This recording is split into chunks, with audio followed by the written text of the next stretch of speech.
Volví 3 días antes de un viaje de negocios y vi un carro desconocido afuera de mi casa. Entré silenciosamente y encontré a mi marido acariciando a una mujer mientras le decía: «Estás tan apretada, no como mi esposa». Lo que hice después los dejó a ambos desmayados, porque esa mujer era alguien que jamás imaginé que pudiera traicionarme de esa manera. Cuando descubrí su identidad, sentí que el piso se abría bajo mis pies. Todo en lo que había creído durante décadas se derrumbó en un instante. Pero lo que ellos no sabían es que yo guardaba secretos que cambiarían todo. Sigue mi historia hasta el final y comenta la ciudad desde donde me estás viendo para saber qué tan lejos ha llegado mi relato. Ese día regresé a casa 3 días antes de lo planeado. Mi viaje de negocios a Guadalajara se había cancelado a última hora, porque la cliente con quien me reuniría tuvo una emergencia familiar. Tomé el primer autobús de regreso a la Ciudad de México, cansada pero feliz de poder llegar antes a casa. Durante todo el camino pensé en sorprender a mi esposo, tal vez preparar su cena favorita, esas enchiladas verdes que tanto le gustaban. Llevábamos más de 30 años juntos y todavía me ilusionaba la idea de hacerlo feliz con esos pequeños detalles. Cuando el taxi me dejó frente a nuestra casa en la colonia Narvarte, algo me pareció extraño. Había un auto plateado estacionado justo enfrente, un modelo reciente que no reconocí. Pensé que tal vez era de algún vecino nuevo o de visita. Saqué mis llaves y abrí la puerta principal con cuidado, cargando mi maleta pequeña. La casa estaba en silencio, pero no el silencio tranquilo de siempre. Era un silencio tenso, incómodo. Dejé mi maleta en la entrada y caminé hacia el interior. Entonces los escuché. Gemidos, risas, voces que venían de nuestra recámara. Mi corazón comenzó a latir tan fuerte que podía escucharlo en mis oídos. Subí las escaleras despacio. Cada paso me pesaba como si llevara piedras en los pies. La puerta del dormitorio estaba entreabierta.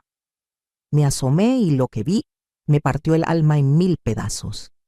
Ahí estaba Roberto, mi esposo, el hombre con quien había construido una vida entera, en nuestra cama matrimonial, acariciando a una mujer. Sus manos recorrían su cuerpo mientras le susurraba al oído: «Estás tan apretada, mi amor, no como mi esposa. Con ella ya no siento nada». La mujer se reía, una risa que conocía perfectamente. Cuando ella volteó el rostro sentí que me moría. Era Patricia, mi hermana menor, mi propia sangre. Mi nombre es Guadalupe Fernández de Morales y tengo 68 años. Nací en un pueblito de Michoacán y llegué a la capital cuando tenía apenas 20 años, buscando una vida mejor. Conocí a Roberto cuando trabajaba como secretaria en una empresa constructora. Él era ingeniero, 10 años mayor que yo, un hombre serio y trabajador. Nos casamos 6 meses después de conocernos, en una boda sencilla en la iglesia de San Juan Bautista. Yo llevaba el vestido que había sido de mi madre, arreglado y ajustado a mi medida. Durante todos estos años me dediqué a construir un hogar. Dejé mi trabajo cuando quedé embarazada de nuestro primer hijo, Carlos, y después llegaron Fernanda y Miguel, 3 hijos hermosos que criamos con todo el amor del mundo. Roberto trabajaba mucho, a veces llegaba tarde, viajaba constantemente, pero yo nunca me quejé. Entendía que un hombre tiene que proveer para su familia. Yo me encargaba de todo lo demás: la casa, los niños, las citas médicas, las juntas escolares, los cumpleaños, las posadas, todo. Cuando los niños crecieron y se fueron de casa, pensé que Roberto y yo podríamos disfrutar finalmente de tiempo juntos, pero él parecía cada vez más distante. Se la pasaba en su teléfono, salía más seguido con los amigos del trabajo, llegaba tarde oliendo a perfume que no era el mío. Yo callaba. Una mujer de mi generación aprendió a hacer la vista gorda, a no hacer olas, a mantener la familia unida a costa de lo que fuera. Mi hermana Patricia siempre había sido la consentida de la familia. 9 años menor que yo, Creció viendo cómo yo trabajaba duro mientras mis padres la mimaban sin límites. Cuando nuestros padres fallecieron, yo ya estaba casada y establecida. Patricia tenía apenas 20 años y estaba perdida. La acogí en mi casa, le di un cuarto, la ayudé a estudiar. Conseguí que Roberto le diera trabajo en su empresa. Vivió con nosotros casi 5 años hasta que conoció a un tipo y se casó. Ese matrimonio duró apenas 2 años y cuando se divorció, otra vez estuve ahí para ella. Le presté dinero cuando lo necesitaba. Cuidé a su hijo cuando ella tenía que trabajar. La invité a todas las reuniones familiares, a las cenas de Navidad, a las celebraciones del Día de las Madres. Era mi hermana menor y sentía la responsabilidad de cuidarla, como me había enseñado mi madre. Jamás imaginé que ella podría clavarme un puñal por la espalda de esta manera. Ahí parada frente a esa puerta, viendo a mi esposo y a mi hermana juntos en mi propia cama, sentí que todo mi mundo se desmoronaba. ¿Cuántas veces Patricia había venido a casa en los últimos meses? ¿Cuántas veces la había recibido con café y pan dulce mientras ella me contaba sus problemas? ¿Cuántas veces me había quejado con ella sobre lo distante que estaba Roberto? Y ella solo asentía, me abrazaba, me decía que los hombres eran así, que tuviera paciencia. Todo mientras me traicionaba de la peor manera posible. Recordé entonces todos los detalles que no había querido ver. Las miradas que se cruzaban durante las cenas familiares. La forma en que Patricia siempre encontraba excusas para quedarse cuando los demás se iban. Cómo Roberto de repente se volvió más detallista con mi hermana que conmigo, recordando su cumpleaños, preguntando por su trabajo, ofreciéndole ayuda con cualquier cosa. Yo lo había interpretado como generosidad familiar. ¡Qué tonta fui! Los meses anteriores comenzaron a tener sentido de repente. Roberto insistiendo en que tomara ese trabajo de consultoría que implicaba viajar 2 veces al mes. Él que siempre había preferido que me quedara en casa, de repente animándome a ser independiente, a tener mis propios proyectos. Patricia ofreciéndose a pasar más tiempo en casa para que yo no me preocupara por nada mientras viajaba. Yo le hago compañía a Roberto, decía, y yo agradecida, pensando qué suerte tenía de tener una hermana tan atenta, las llamadas telefónicas que Roberto cortaba cuando yo entraba a la habitación, los mensajes que borraba inmediatamente, las duchas que se daba apenas llegaba a casa, el desinterés total en nuestra intimidad. Llevábamos más de 1 año sin tocarnos. Cada vez que yo intentaba un acercamiento, él tenía una excusa. Estaba cansado, le dolía la espalda, tenía que levantarse temprano. Me hacía sentir como una vieja desesperada por querer intimidad con mi propio esposo. Y Patricia con sus comentarios envenenados, disfrazados de preocupación. «Ay, hermana, te veo cansada. Deberías cuidarte más. Roberto debe estar estresado con tanto trabajo. No lo presiones. A cierta edad, los hombres pierden el interés, es normal. Cada palabra era una mentira calculada para mantenerme insegura, para que no sospechara nada. Me quedé ahí parada, temblando de rabia y dolor, viendo cómo continuaban sin darse cuenta de mi presencia.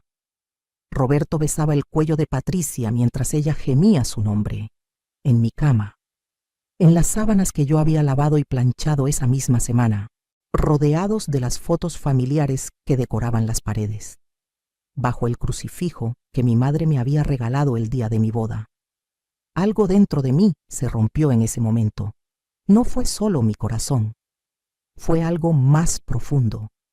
Fue la imagen que tenía de mí misma como la esposa paciente, la hermana generosa, la mujer que aguanta todo por mantener la paz familiar.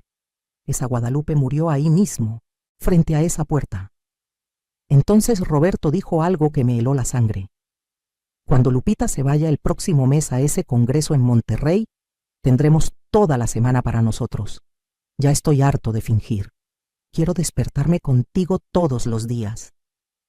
Patricia se rió y respondió, pobre de mi hermana, tan ocupada con su trabajito sin darse cuenta de nada.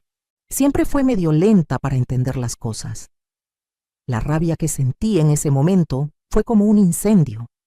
pero junto con la rabia vino algo más, una claridad mental que nunca había experimentado. Me di cuenta de que no podía simplemente entrar ahí gritando y llorando. Eso era lo que la vieja Guadalupe hubiera hecho. La nueva Guadalupe que nació en ese pasillo necesitaba ser más inteligente. Bajé las escaleras con el mismo cuidado con el que había subido. Salí de la casa, cerré la puerta silenciosamente, caminé hasta la esquina y me senté en la banca de la parada del camión. Ahí, sola, mientras los autos pasaban y la gente seguía con sus vidas normales, tomé el teléfono y llamé a mi hijo mayor, Carlos. Le dije que necesitaba hablar con él urgentemente, pero que no podía ser en casa. Quedamos de vernos en un café cerca de su oficina. Mientras esperaba el Uber que había pedido, mi mente trabajaba a 1000 por hora. Pensaba en todo lo que había sacrificado, en los años que dediqué a criar a nuestros hijos mientras Roberto construía su carrera, en cómo había dejado mis propios sueños de lado, en las noches que pasé despierta cuidando niños enfermos, mientras él dormía tranquilo porque tenía que estar descansado para el trabajo, en las veces que comí las sobras porque la comida no alcanzaba y preferí que ellos comieran bien. Pensé en mi hermana Patricia y en todo lo que había hecho por ella, el dinero que le presté y que nunca me devolvió, las veces que mentí a otras personas para cubrir sus errores, cómo defendí su divorcio frente a toda la familia cuando la criticaban, cómo la apoyé cuando todos le dieron la espalda, y así me pagaba. Pero en medio de toda esa oscuridad empezó a brillar una luz que venía de algo que ni Roberto ni Patricia sabían, algo que yo había mantenido en secreto todos estos años. Y ese secreto estaba a punto de cambiarlo todo. Verán, hace 10 años falleció mi tía Esperanza, la hermana mayor de mi madre. Ella nunca se casó, nunca tuvo hijos, y yo fui su sobrina favorita. Cuando era niña, pasaba los veranos en su casa en Morelia. Ella me enseñó a leer, me contaba historias, me hacía sentir especial. Cuando crecí y me casé, mantuvimos contacto. Yo la visitaba cuando podía, le hablaba por teléfono todas las semanas. La tía Esperanza había trabajado toda su vida como maestra y había ahorrado cada peso con una disciplina admirable. También había heredado la casa familiar cuando mis abuelos murieron, una propiedad grande en el centro de Morelia que con los años se había valorizado enormemente. Cuando enfermó de cáncer, yo fui quien la cuidó durante sus últimos meses. Viajaba a Morelia cada semana. Me quedaba con ella, la acompañaba a sus tratamientos. Roberto se quejaba de mis ausencias, pero yo no dejé sola a mi tía. Cuando ella murió, me dejó todo. La casa en Morelia, sus ahorros, unas inversiones que tenía, todo. El único requisito era que yo no le contara a nadie de la familia sobre la herencia hasta que pasaran 10 años. Ella conocía a la familia, sabía cómo eran y quería protegerme de los buitres que aparecerían pidiendo su parte. El abogado de mi tía me ayudó a vender la casa de Morelia sin que nadie lo supiera. El dinero se invirtió sabiamente. Durante estos 10 años, nunca le dije nada a Roberto. Él asumía que todo lo que teníamos era gracias a su trabajo, a su esfuerzo. Me trataba como si yo dependiera completamente de él económicamente. Y yo lo dejé creer eso.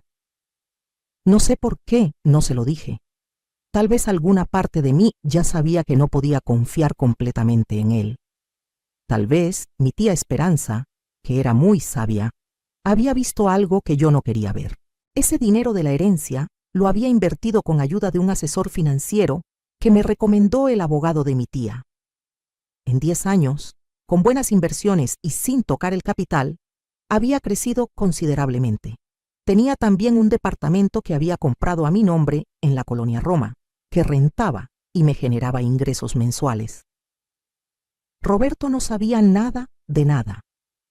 Para él, yo era solo la esposa mantenida, la que dependía de su sueldo, la que no tendría nada si él se iba. Sentada en ese café frente a mi hijo Carlos, le conté todo. Vi su rostro transformarse de confusión a incredulidad, de incredulidad a rabia. Él adoraba a su padre, lo admiraba. Descubrir que Roberto era capaz de algo así lo destrozó, pero cuando le conté sobre mi plan, sobre lo que pensaba hacer, sus ojos se iluminaron. «Mamá», me dijo tomando mis manos, «toda mi vida te he visto sacrificarte por todos, por papá, por nosotros, por la tía Patricia. Es hora de que pienses en ti. Cuenta conmigo para lo que necesites». Esa noche no regresé a casa. Le dije a Roberto por mensaje que había decidido quedarme unos días más en Guadalajara porque habían reagendado la reunión. Él respondió con un escueto «ok» y un emoji. Ni siquiera preguntó cómo estaba. Me quedé en un hotel cerca de la casa de Carlos y ahí, en esa habitación anónima, empecé a planear cada detalle. Contraté a un investigador privado. Necesitaba evidencias, fotografías, todo documentado. El investigador era bueno en su trabajo. En 2 semanas tenía un expediente completo. Fotos de Roberto y Patricia entrando a hoteles, mensajes de texto recuperados, llamadas grabadas.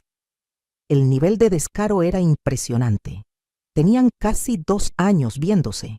2 años en los que yo, como una tonta, seguía cuidando de ambos. También contraté a una de las mejores abogadas de divorcio de la ciudad. Le mostré todo. Las pruebas de infidelidad, mi documentación financiera, los bienes que estaban a nombre de ambos. Ella sonrió cuando vio mi carpeta. «Señora Guadalupe», me dijo, «usted está en una posición mucho mejor de lo que cree. Vamos a asegurarnos de que obtenga lo que se merece». Durante esas semanas actué como si nada pasara. Regresé a casa después de mi supuesto viaje. Saludé a Roberto con normalidad. Cuando Patricia llamó para visitarnos, le preparé café como siempre.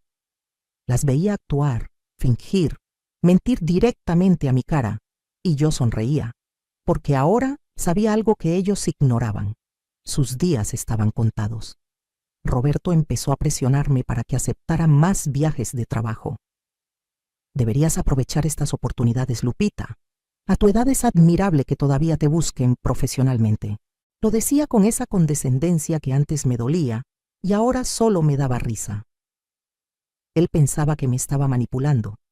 No sabía que cada palabra suya, cada gesto falso, solo fortalecía mi determinación. Patricia también aumentó su frecuencia de visitas. Venía con regalitos, con chismes, con sus quejas sobre su vida. «Ay, hermana, qué suerte tienes de tener un matrimonio tan estable. Yo no he podido encontrar a un buen hombre». Mientras tanto, ese buen hombre que según ella yo tenía, la esperaba en mi cama cada vez que yo salía de casa. El cinismo era asombroso. Una tarde, Patricia llegó llorando. Supuestamente su casero le había subido la renta y no podía pagarla. Necesitaba dinero prestado, como siempre. En el pasado, yo hubiera sacado de nuestros ahorros sin pensarlo, pero esta vez actué el papel perfectamente. «Ay, Pati, me encantaría ayudarte, pero sabes cómo es Roberto con el dinero. Está muy controlador últimamente. No puedo sacar dinero sin que se dé cuenta». Ella se fue frustrada. No sabía que yo tenía más dinero del que ella podría imaginar. Solo que ahora, ni un peso de lo mío iría a parar a sus manos traidoras. Contraté también a un contador forense que revisara todas las finanzas de Roberto. Quería saber exactamente qué teníamos, dónde estaba cada peso, qué había hecho con su dinero durante estos años. Lo que descubrió fue interesante. Roberto había estado desviando dinero de nuestras cuentas conjuntas a una cuenta personal. No eran cantidades enormes, pero suficientes para mostrar premeditación. También había sacado un préstamo a mi nombre sin mi conocimiento, falsificando mi firma. Eso era fraude, un delito penal. Mi abogada estaba encantada con cada nueva pieza de evidencia. «Señora Guadalupe, cuando terminemos con él, va a lamentar el día en que decidió traicionarla». Y yo sentía una satisfacción que nunca había experimentado. No era venganza por venganza. Era justicia. Era recuperar mi dignidad. Era asegurarme de que las acciones tuvieran consecuencias. Llamé a mis otros 2 hijos, Fernanda y Miguel, y les conté todo. Al principio no querían creerlo. Fernanda lloró durante horas. Miguel quería ir a golpear a su padre inmediatamente, pero los convencí de que teníamos que ser inteligentes, estratégicos.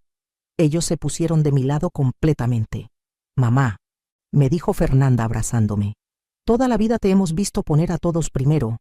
Ya es hora de que alguien te cuide a ti. Y vamos a ser nosotros. El plan era simple pero efectivo. Esperaría al cumpleaños de Roberto. Él cumpliría 65 años en un mes. Tradicionalmente, yo organizaba una fiesta grande, invitaba a toda la familia, amigos, compañeros de trabajo. Este año haría lo mismo. La fiesta sería el escenario perfecto para mi revelación. Ahí, frente a todos los que nos conocían, frente a toda la familia que nos admiraba como la pareja perfecta, ahí haría justicia. Durante ese mes de preparación, me sentí más viva que nunca. Era como si me hubiera quitado un peso de encima. Empecé a cuidarme más, fui al salón, me compré ropa nueva con mi propio dinero. Roberto notó el cambio y asumió que estaba tratando de reconquistar su atención. Qué equivocado estaba. No me arreglaba para él. Me arreglaba para mí misma, para la mujer en la que me estaba convirtiendo. Patricia también notó mi cambio y se puso nerviosa.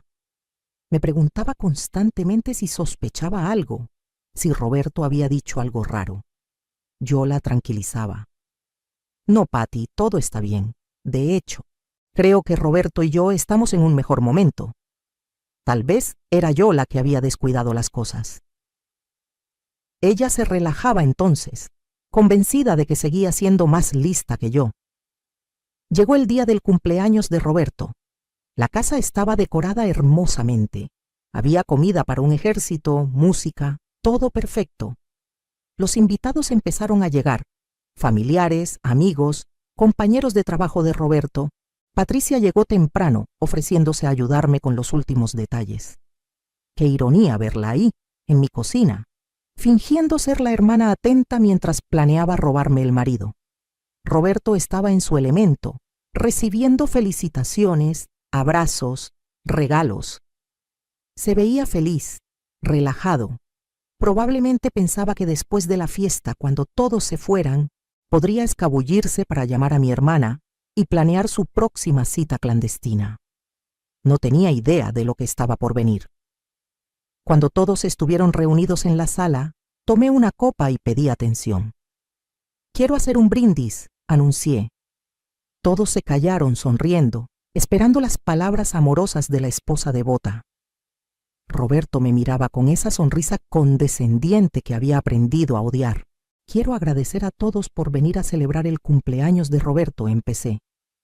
Han sido 35 años de matrimonio. 35 años en los que he dado todo de mí para construir esta familia, este hogar. Hubo aplausos. 35 años en los que sacrifiqué mis sueños, mi carrera, mi identidad, para ser la esposa perfecta, la madre perfecta, la hermana perfecta. Mi voz se quebró un poco, pero no de tristeza. Era rabia contenida. Y durante estos 35 años, creí que estaba construyendo algo sólido, algo verdadero, basado en amor y respeto. Roberto empezaba a verse incómodo. Patricia estaba pálida. Pero resulta que todo era una mentira, una farsa. El silencio en la sala era absoluto. Saqué entonces mi teléfono. Hace un mes descubrí algo interesante. Descubrí que mi esposo y mi hermana menor llevan 2 años teniendo una aventura. Los gritos ahogados llenaron la sala. Roberto se puso de pie. «Lupita, ¿qué estás diciendo? ¿Te volviste loca?» Patricia intentó acercarse. «Hermana, no sé qué te dijeron, pero...» Proyecté en la pantalla del televisor que habíamos instalado para mostrar fotos familiares. Una presentación diferente. Fotos del investigador privado. Roberto y Patricia besándose en la entrada de un hotel. Abrazados en un restaurante. Entrando juntos a nuestra casa cuando se suponía que yo estaba de viaje. La evidencia era irrefutable. El caos estalló. Los hermanos de Roberto lo increpaban. Mis primas rodeaban a Patricia con miradas de desprecio. Mis hijos estaban junto a mí, formando una barrera protectora. Eso no es todo, continué. Mi voz ahora era firme, clara, poderosa. También descubrí que Roberto han estado robándome dinero. Sacó un préstamo a mi nombre sin mi consentimiento, falsificando mi firma. Eso es fraude. Roberto intentó acercarse, sus ojos llenos de pánico. Lupita, podemos hablar de esto en privado. No hagas esto frente a todos. Me reí. Una risa genuina, liberadora. ¿En privado? ¿Cómo has estado haciendo privadamente las cosas con mi hermana durante 2 años? No, Roberto. Esto se hace público. Que todos vean quién eres realmente. Entonces, vino la parte que más había estado esperando. Pero hay algo que ni tú ni Patricia saben. Algo que va a cambiar completamente esta situación. Todos me miraban con curiosidad. Hace 10 años heredé de mi tía Esperanza una suma considerable de dinero. Una casa en Morelia que vendí, ahorros, inversiones. Dinero que he invertido sabiamente durante esta década. La mandíbula de Roberto cayó. Patricia se veía como si fuera a desmayarse. Tengo un departamento en la Roma que genere rentas mensuales. Tengo inversiones que me han dado muy buenos rendimientos. Tengo más dinero del que tú jamás has tenido, Roberto. Y todo está a mi nombre, solo mío. Así que cuando pensabas que me estabas dejando en la calle, que yo era la pobre esposa dependiente que no tendría nada sin ti, estabas equivocado, muy equivocado. Saqué de mi bolso un sobre. Aquí están los papeles de divorcio. Ya están firmados por mí. Mañana mi abogada los presentará formalmente. Pido el divorcio por infidelidad, con todas las pruebas necesarias. Y también estaré presentando cargos penales por fraude por ese préstamo que sacaste a mi nombre. Roberto estaba en shock, sin palabras.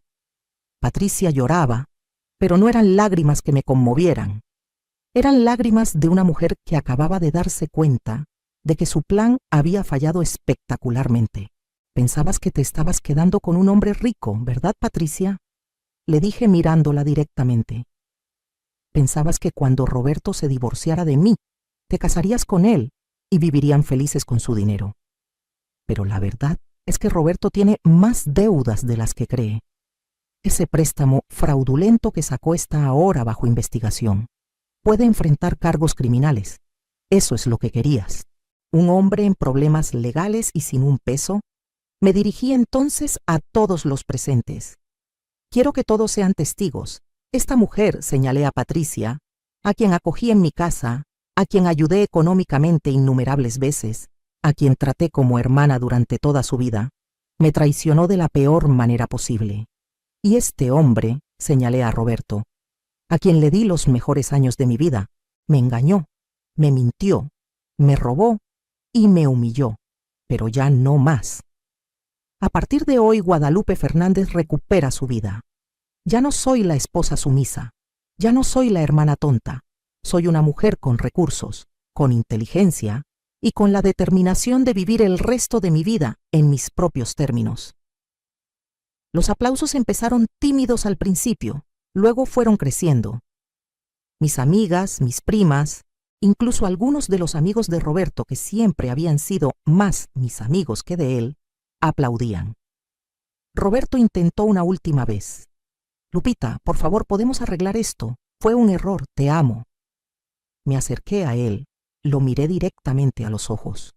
No, Roberto, no me amas. Probablemente nunca me amaste. Me usaste. Y yo fui lo suficientemente tonta como para dejarte durante 35 años. Pero eso se acabó. Recoge tus cosas y vete de mi casa. Ahora. ¿Tu casa? Balbuceó. Esta es mi casa. La pagué yo. Sonreí. Revisa los papeles de la propiedad, Roberto. Esta casa está a mi nombre. La pasé a mi nombre hace 3 meses cuando empecé los preparativos del divorcio. Fue comprada durante el matrimonio, así que legalmente la mitad era mía de todas formas. Pero con tus actos de fraude y con las leyes de divorcio favoreciendo a la parte inocente, mi abogada consiguió que toda la propiedad quedara a mi nombre. Esta es mi casa. y tú ya no eres bienvenido aquí. Llamé entonces a mis hijos.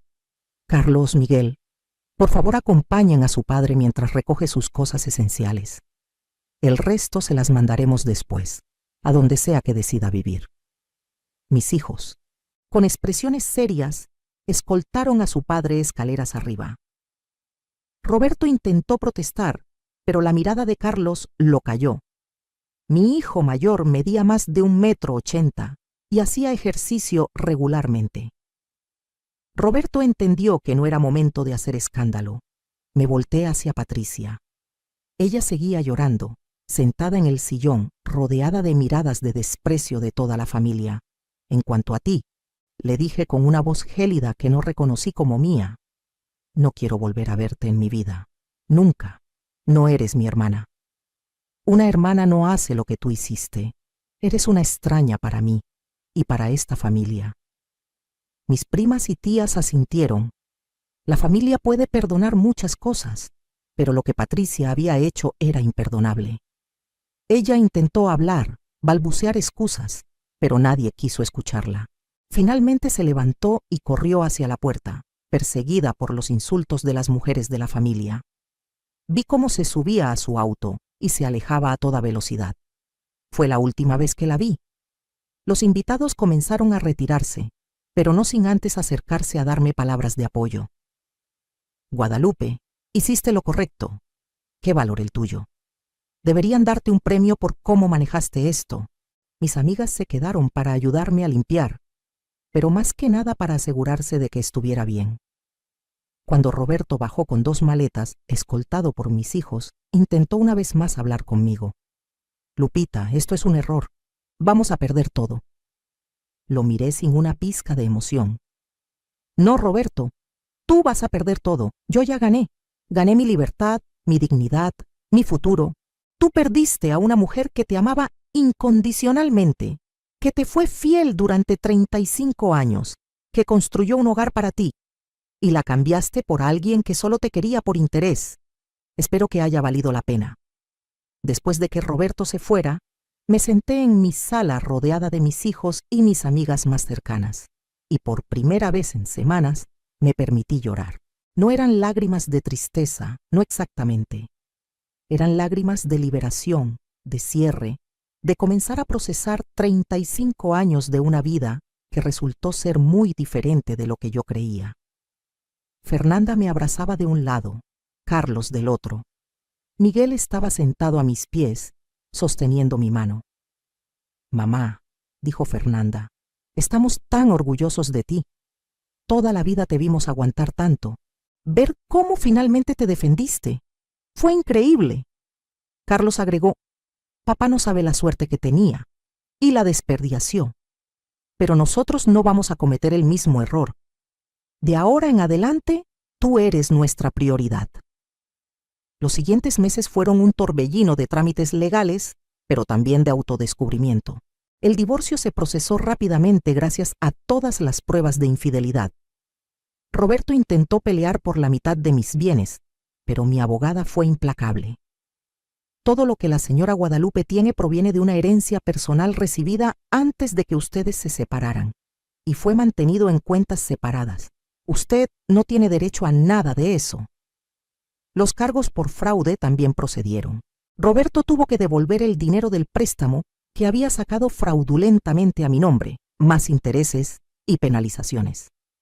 No fue a la cárcel porque era su primera ofensa y llegamos a un acuerdo, pero quedó con antecedentes. Su reputación en su empresa quedó destruida. Tuvo que renunciar. La humillación pública fue su peor castigo. Patricia intentó contactarme varias veces. Mensajes, llamadas, hasta se presentó en mi puerta una vez, pero yo no cedí. Le había dado tantas oportunidades en la vida, tanto amor y apoyo, y ella me había traicionado de la peor manera. No había perdón posible para eso. Eventualmente se fue de la ciudad. Escuché por terceros que se mudó a Tijuana. No me importó averiguar más. Con el divorcio finalizado y mi vida en orden, tomé decisiones que jamás me había permitido tomar. Vendí la casa donde había vivido con Roberto. Tenía demasiados recuerdos. muchos buenos, pero contaminados ahora por la traición. Compré un departamento hermoso en La Condesa, con grandes ventanales y lleno de luz. Lo decoré exactamente como yo quería, con colores brillantes y arte que me hacía feliz. Empecé a viajar. No por trabajo, sino por placer. Fui a Oaxaca y tomé clases de cocina tradicional. Visité Guanajuato y recorrí sus callejones llenos de historia. Me fui a la playa en Tulum y pasé semanas sin hacer nada más que leer, nadar y disfrutar. Cada viaje era una afirmación. Yo importaba. Mis deseos importaban. Mi felicidad importaba. También retomé estudios. Me inscribí en cursos de historia del arte, algo que siempre me había fascinado, pero que nunca había tenido tiempo de explorar. Conocí gente nueva, hice amigas, me uní a un club de lectura. Mi vida social floreció de maneras que nunca imaginé posibles a mis casi 69 años. Mis hijos estaban asombrados y felices con mi transformación. «Mamá, estás rejuvenecida», me decía Fernanda. Y tenía razón, me sentía más joven, más viva de lo que me había sentido en décadas. Era como si hubiera estado dormida durante años y finalmente hubiera despertado. Un día, casi un año después del divorcio, me encontré con una vieja amiga en un café. Me contó que había visto a Roberto. Estaba viviendo en un departamento pequeño, trabajando en un puesto mucho menor al que tenía antes. Patricia lo había dejado en cuanto se dio cuenta de que no tenía el dinero que ella pensaba. Él estaba solo, amargado, culpando a todos menos a sí mismo por su situación. No sentí satisfacción al escuchar eso, pero tampoco sentí lástima. Sentí indiferencia. Roberto había tomado sus decisiones y ahora vivía con las consecuencias. Ya no era mi problema, ya no era mi responsabilidad. Era simplemente alguien que había formado parte de mi pasado. Me involucré también en trabajo voluntario. Empecé a dar pláticas en centros comunitarios para mujeres sobre independencia financiera y empoderamiento. Compartía mi historia, cómo había guardado mi herencia en secreto, cómo eso me había dado opciones cuando más las necesitaba. Nunca es tarde para tomar control de su vida, les decía. Nunca son demasiado viejas para empezar de nuevo. Las mujeres que asistían a mis pláticas iban desde jóvenes de 20 años hasta señoras de mi edad. Todas tenían algo en común. Habían permitido que otros definieran su valor, que otros controlaran su vida. Y todas estaban buscando una salida, una manera de recuperar su poder. Yo les mostraba que era posible. Invertí también en las relaciones con mis nietos. Con el tiempo libre que ahora tenía, podía ser la abuela presente que siempre quise ser. Los recogía de la escuela, íbamos al parque, cocinábamos juntos. Les enseñaba las recetas de mi madre, les contaba historias de mi infancia en Michoacán. Les transmitía valores de dignidad y amor propio. Mis nietas especialmente me escuchaban fascinadas cuando les contaba mi historia. «Abuela», me dijo una vez mi nieta mayor, «cuando sea grande quiero ser como tú, fuerte e independiente». Esas palabras significaron más para mí que cualquier otra cosa. Estaba rompiendo ciclos, estaba mostrándoles que las mujeres no tienen que quedarse en situaciones que las dañan solo por mantener las apariencias. 2 años después del divorcio, conocí a Arturo en una exposición de arte. Era viudo, había perdido a su esposa 5 años atrás por cáncer. Teníamos muchas cosas en común: amor por el arte, por viajar, por la buena comida. Empezamos a salir como amigos y eventualmente se convirtió en algo más. No era como con Roberto. Con Roberto había sido joven, inexperta, dispuesta a moldejarme a lo que él necesitaba. Con Arturo era diferente. Yo sabía quién era, qué quería, qué no estaba dispuesta a tolerar. Nuestra relación era de iguales, de 2 personas maduras que se complementaban sin perderse el uno en el otro. Arturo respetaba mi independencia, admiraba mi fuerza. «Guadalupe», me decía, «eres la mujer más extraordinaria que he conocido». Y yo le creía, porque venía de un lugar genuino. No necesitaba su validación, pero era hermoso recibirla de alguien que realmente me veía y me valoraba. No nos casamos. No lo necesitábamos. Cada uno tenía su espacio, su vida, y elegíamos compartir momentos juntos porque nos hacía felices, no por obligación. Era una relación adulta, madura, sana. Algo que nunca tuve con Roberto. Hoy, a mis 70 años, puedo decir honestamente que soy más feliz de lo que jamás fui durante mi matrimonio. Tengo mi propio dinero, mi propio espacio, mis propias decisiones. Tengo una relación hermosa con mis hijos y nietos. Tengo amistades profundas y significativas. Tengo proyectos que me apasionan. Tengo una vida que es completamente mía. A veces pienso en aquella Guadalupe que se quedó parada frente a la puerta del dormitorio viendo a su esposo y su hermana juntos.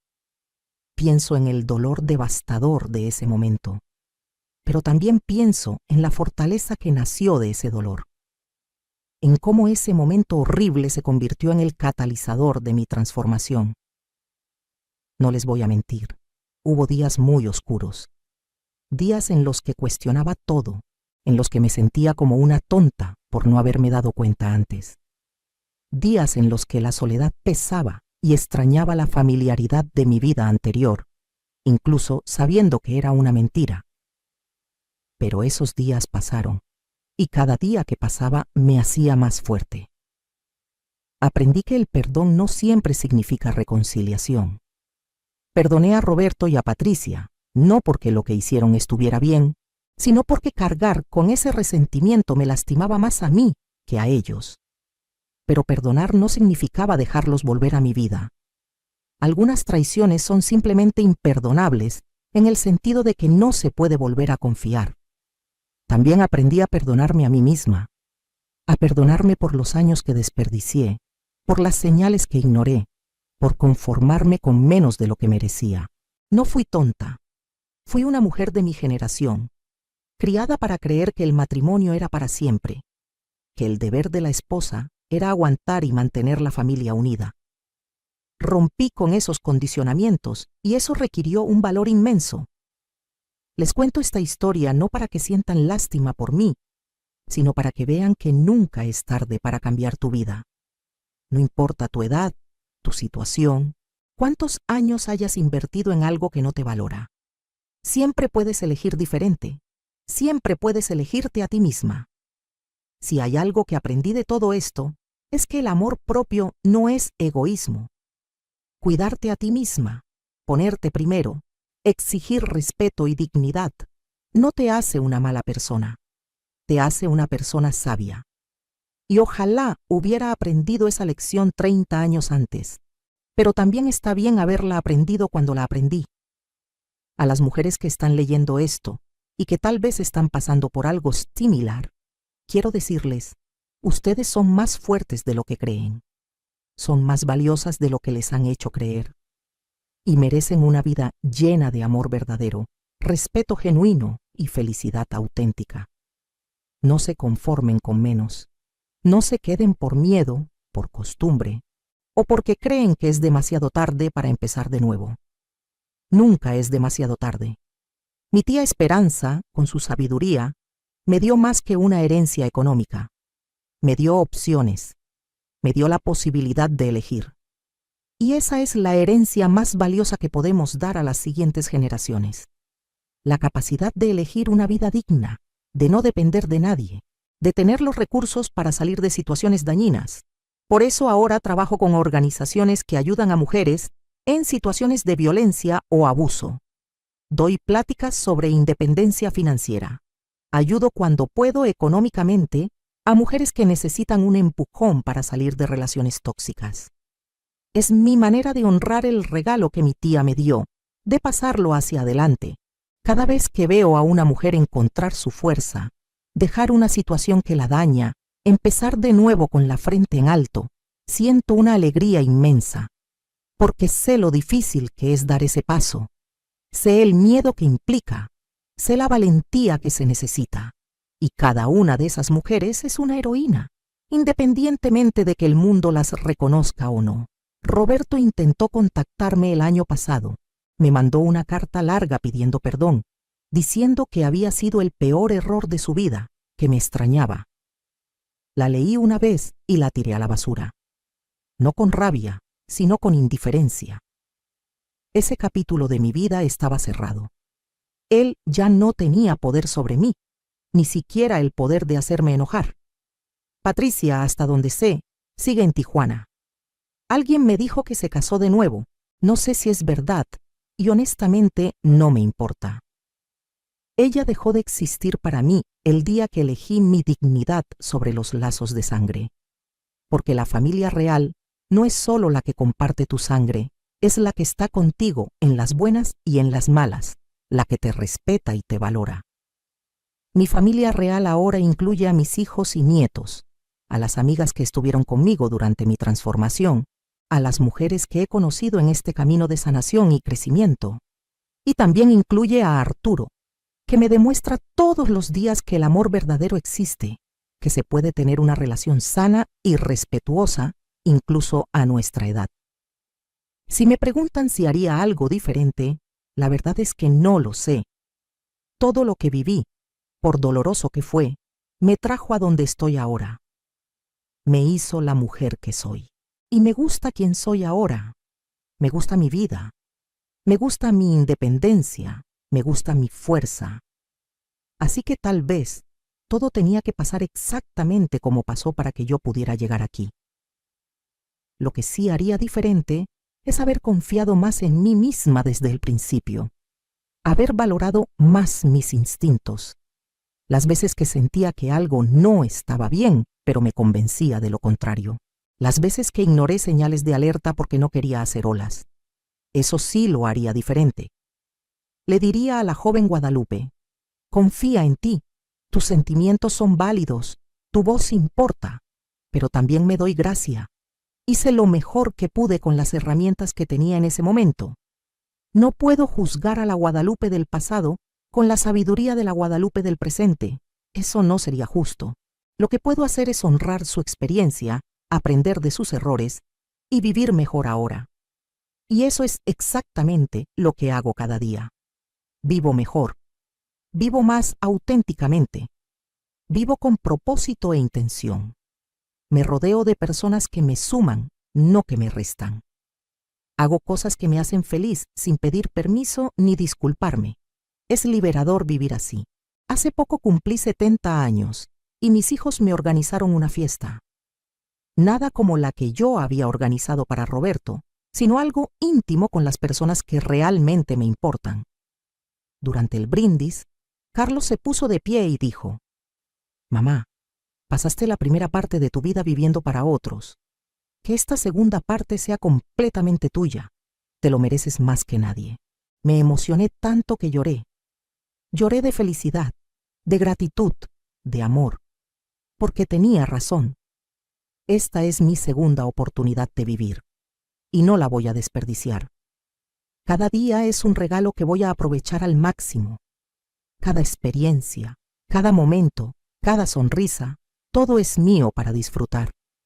A veces la gente me pregunta si tengo miedo de envejecer sola, sin una pareja permanente, y me río porque estar sola y estar en soledad son dos cosas muy diferentes. Yo no estoy en soledad. Estoy rodeada de amor de mis hijos, mis nietos, mis amigos, Arturo cuando estamos juntos, pero sobre todo, estoy conmigo misma. Y finalmente, después de 70 años, realmente me gustó a mí misma. Disfruto mi propia compañía. Eso es algo que todas deberíamos aprender, a disfrutar nuestra propia compañía, a no necesitar estar con alguien solo para no estar solas, a ser suficientes para nosotras mismas. Cuando logras eso, cualquier relación que elijas tener viene desde un lugar de deseo, no de necesidad. Y esa es una diferencia crucial. Le doy gracias a la vida por todo lo que me ha dado, incluyendo las pruebas difíciles, porque las pruebas nos moldean, nos hacen más fuertes, nos enseñan de qué estamos hechas. Yo descubrí que estoy hecha de acero, que puedo caer y levantarme, que puedo ser traicionada y aún así confiar de nuevo, que puedo tener el corazón roto y aún así amar. Y eso es lo que quiero que se lleven de mi historia. que no importa qué tan oscuro se ponga, siempre hay luz al otro lado. Que no importa qué tan rota te sientas, puedes reconstruirte más fuerte. Que no importa cuántos años hayas vivido de cierta manera, siempre puedes elegir vivir diferente. La vida de Guadalupe. La esposa sumisa terminó aquel día frente a la puerta de la recámara. La vida de Guadalupe, la mujer libre, fuerte, independiente, comenzó en ese mismo momento. Y esta segunda vida es 1000 veces mejor que la primera, porque esta vida es mía, completamente mía, y no la cambiaría por nada. Así que les digo, ¿qué harías en mi lugar? Comenta abajo. Y recuerda, nunca es tarde para elegirte a ti misma. Nunca es tarde para exigir el respeto que mereces. Nunca es tarde para vivir la vida que realmente quieres.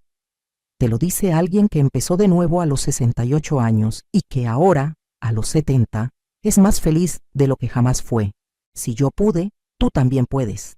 Confía en ti, valórate y nunca, nunca te conformes con menos de lo que mereces.